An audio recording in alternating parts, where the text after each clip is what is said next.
Hi friends, welcome back to your channel useful tips and tricks for home. हम हमारे घर को हमेशा साफ रखने की पूरी कोशिश करते हैं। ये उतना आसान भी नहीं है क्योंकि इसके लिए हमें काफी टाइम देना पड़ता है, काफी मेहनत का ये काम होता है।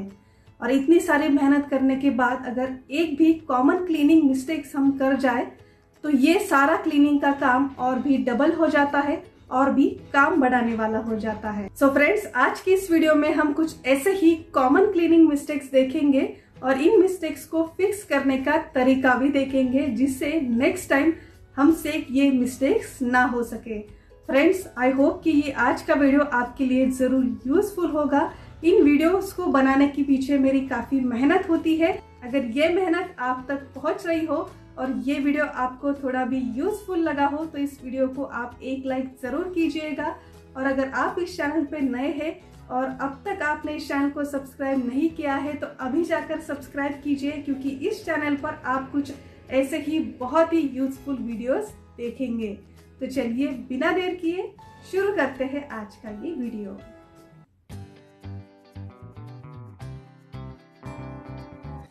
डेली क्लीनिंग रूटीन हमें हमेशा टॉप टू बॉटम करनी है। इट मीन्स कि हमेशा सबसे पहले जो ऊपर की साइड होती है वहाँ से हमें डस्टिंग शुरू करनी है, जैसे कि फर्नीचर क्लीनिंग, टेबल्स, टीपॉयज या फिर डाइनिंग टेबल वगैरह क्लीन करना है, बेड या फिर सोफ़ा ठीक करना है, उसे पूरी तरीके से सेट करके रखना है। टॉप साइड की डस्टिंग क्लीनिंग होने के बाद फिर आप बॉटम साइड के डस्टिंग और क्लीनिंग की तरफ आ सकते हैं। इससे जो भी हमने ऊपर से क्लीन किया है उसके जो भी डस्टिंग पार्टिकल्स वगैरह होते हैं वो नीचे फ्लोर पे आ जाते हैं और एंड में आप झाड़ू लगा सकते हो और झाड़ू के बाद ही हमें पोछा लगाना है। इससे प्रॉपर तरीके से पूरी जो डस्ट होती है वो क्लीन हो जाती है। फर्श को पोछा लगाना हो, टेबल या फिर कोई ग्लास साफ करनी हो तो इसके लिए स्पंज या फिर मॉप को आपको एस पैटर्न में घुमाना है। इससे ये फ्लोर या फिर जो भी टेबल या फिर ग्लास हो वो अच्छी तरीके से साफ़ हो जाती है। और फ्लोर को साफ़ करते वक्त एस पैटर्न में साफ़ करते करते आपको पीछे की तरफ आना है। इससे हमारे जो फुटप्रिंट्स है या फिर जो भी डस्ट है वो फिर से फ्लोर की तरफ नहीं जाती और प्रॉपर तरीके से हमारा फ्लोर क्लीन हो जाता है।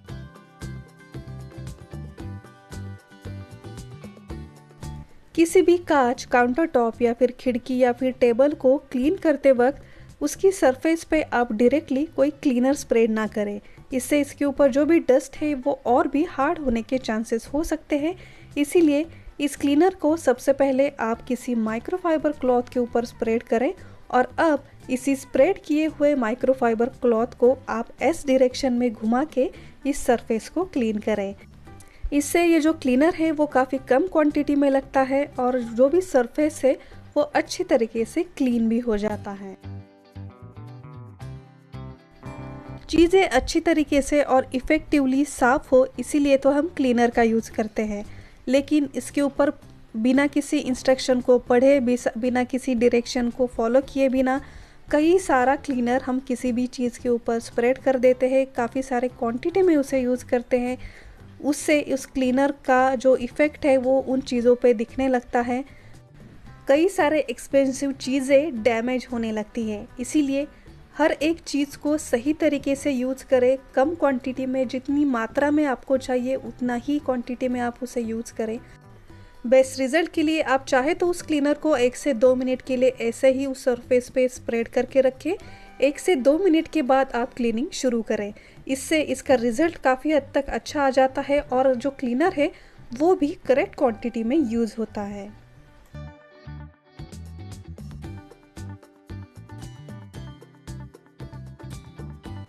टॉयलेट क्लीनिंग होते ही हम उसका जो क्लीनिंग ब्रश है इंस्टेंटली उसके होल्डर में रख देते हैं, जो काफ़ी गीला होता है। मॉइस्चर के कारण कई बार उसमें जर्म्स भी तैयार होने लगते हैं।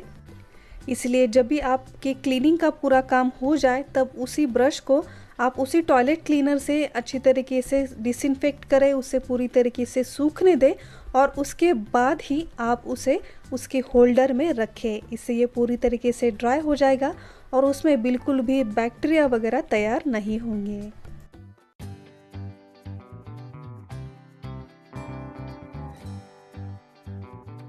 कई बार डस्टिंग के लिए हम इस तरीके के फेदर के बने हुए डस्टर का यूज़ करते हैं। क्या आपको पता है कि इसका यूज़ करके हम हमारा क्लीनिंग का काम और भी बढ़ा रहे हैं, क्योंकि इससे डस्टिंग करके जो भी डस्ट या फिर पार्टिकल्स वगैरह होते हैं ये और इधर उधर फैल जाते हैं, फ्लोर पर गिर जाते हैं। इससे हमारा क्लीनिंग का काम और भी बढ़ जाता है। तो इस तरीके के ब्रश का इस्तेमाल ना करते हुए आप यूज़ करें माइक्रोफाइबर क्लॉथ से बने हुए डस्टर, या फिर कोई माइक्रोफाइबर क्लॉथ जो बहुत ही इजीली ड्राई या फिर वेस्ट डस्ट को इजीली एब्जॉर्ब कर लेता है और इधर उधर फैलने से भी बचा सकता है। इससे आपका काम बहुत ही आसान और फास्ट हो जाता है।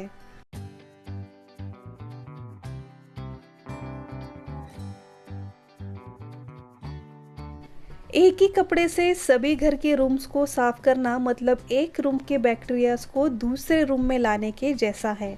क्या आपने इसके बारे में कभी सोचा है? इसीलिए जब भी आप डेली डस्टिंग या फिर क्लीनिंग का काम कर रहे हो तो हर रूम के लिए एक सेपरेट माइक्रोफाइबर क्लॉथ आप ज़रूर रखें।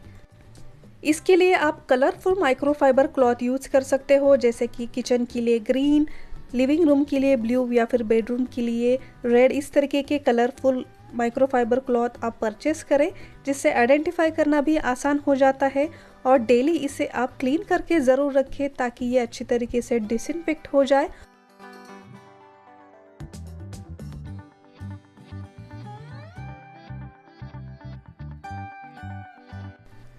डेली क्लीनिंग में यूज़ आने वाले sponge wipe, microfibre cloth, dusting brush या फिर मॉप और ऐसे कई सारे क्लीनिंग टूल्स यूज़ करने के बाद क्या रेगुलरली आप उसे क्लीन करके रखते हो? जैसे सभी चीज़ों को अच्छी तरीके से क्लीन और डिसइंफेक्ट रखना ज़रूरी है, वैसे ही इन चीज़ों को क्लीन करने वाले सभी टूल्स भी प्रॉपर तरीके से क्लीन करके रखना उतना ही ज़रूरी होता है, क्योंकि यही रीज़न होते हैं काफ़ी सारे बैक्टीरियाज फैलाने में। ये अच्छी तरीके से क्लीन करके ना रखे जाए तो उसमें बहुत ही बैड ऑर्डर आने लगती है और यही चीज़ें और दूसरी चीज़ों के ऊपर काफ़ी सारे बैक्टीरियाज भी फैलाती है और यही रीज़न बनते हैं हमारे घरों में काफ़ी बीमारियां लाने में। इसीलिए इन सभी क्लीनिंग टूल्स को भी अच्छी तरीके से साफ़ और डिसइंफेक्ट करना भी उतना ही ज़रूरी है।